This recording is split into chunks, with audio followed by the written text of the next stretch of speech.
ఈ విధంగా ఉప్పు నీటిలో ఊరబెట్టుకుంటే ఇది ఫ్రెష్గా తెల్లగా కనపడతాయి పీసెస్. ఈ విధంగా చాక్ పీసులు వల్లే చాలా బాగుంటాయి. ఓకేనా, ఊరబెట్టలేమా కరుడు ఎక్కతాయి అంటే నలుపు తిరుగుతాయి. ఈ విధంగా ఉప్పులో ఊరబెట్టుకోవాలి. ఇంకా వైట్ క్లాత్ తీసుకోండి మొద్దుది, ఎందుకంటే వాటర్ పీల్ చేస్తుంది. ఆ క్లాత్లో వేసుకుంటే ఏంటంటే వాటర్ పీల్ అవటానికి అన్నట్టు.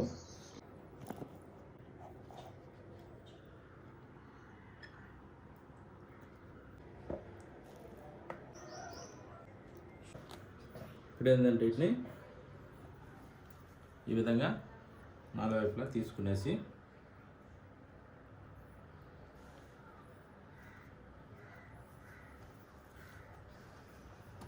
కొద్దిసేపు అటు ఇటు అద్దితే నిమ్మంతా లాగేసుకుంటుంది.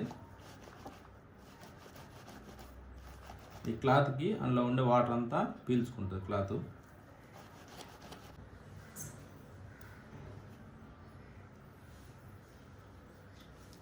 చూడండి డ్రై అయిపోయినాయి.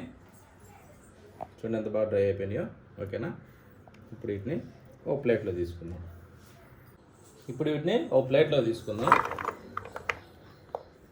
ముందుగా ఎగ్స్ కొట్టుకుందాం. కొద్దిగంత పసుపు, కారం,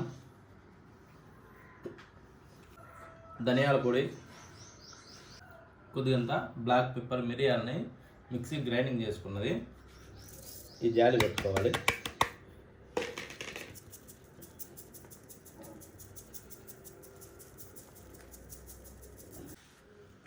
కార్న్ పౌడర్, దీన్ని కూడా జాలి పట్టుకోవాలి.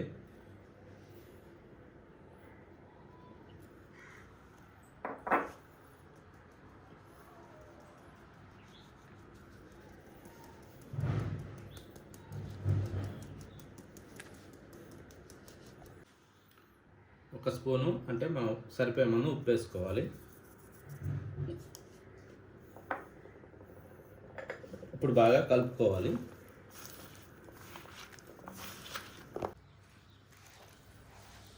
చూడండి సేమ్ ఇదే విధంగా కలిపి పెట్టుకుంటే ఇది బాగా ముక్కలకు పడుతుంది. ఇప్పుడు వీటితో చేద్దాం. ఇంకా మంచిగా ఒక ప్లేట్లో కలుపుకున్నాక అప్పుడు ఒక బౌల్లోకి తీసి పెట్టుకుంటే ఆ గుజ్జు కూడా మొత్తం ముక్కల మీద ఉంటుంది.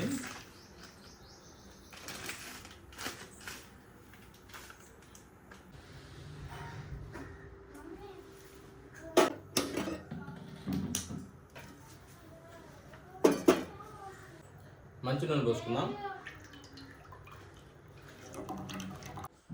ఇప్పుడు వీటిని విడివిడిగా వేసుకోవాలి, అతుక్కోకుండా ఉంటాయి, లేకుంటే అతుక్కుంటాయి.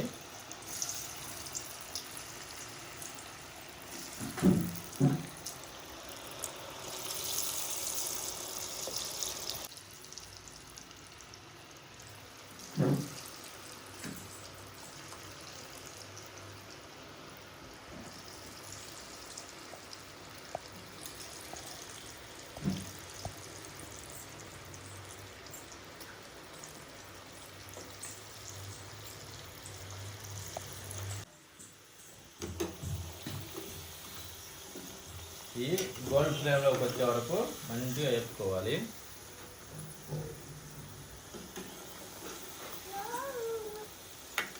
చూడండి గోల్డ్ ఫ్లేమ్ అయితే ఇది చాలా బాగుంది. చూడండి దాంట్లో తీసుకోండి.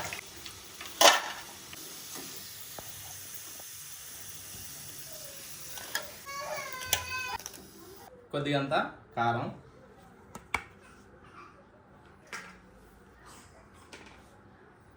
గరం మసాలా, ధనియాల పొడి,